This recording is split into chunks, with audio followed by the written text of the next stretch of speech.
নমস্কার সবাইকে। সেই কুল গাছের সামনে আবার চলে আসলাম।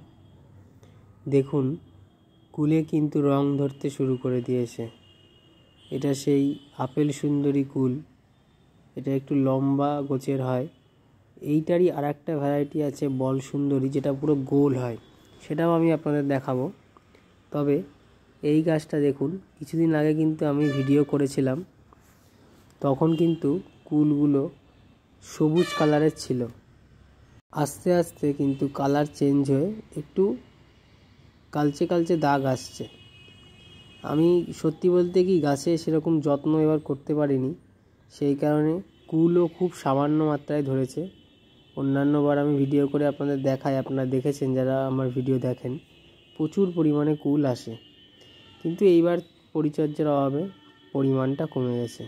এই হচ্ছে সেই বল সুন্দরী কুল। এই ভ্যারাইটিটা একদম গোল হয়, অনেকটা দেশি কুলের মতো এখন লাগছে দেখতে, দেশি যে টক কুলগুলো হয়। কিন্তু এটা বড় হলে সাইজটা আরও বড় হবে এবং পুরো লাল কালার হয়ে যাবে আপেলের মতো পাকলে। তখন আমি আপনাদের আবার ভিডিও করে দেখাবো।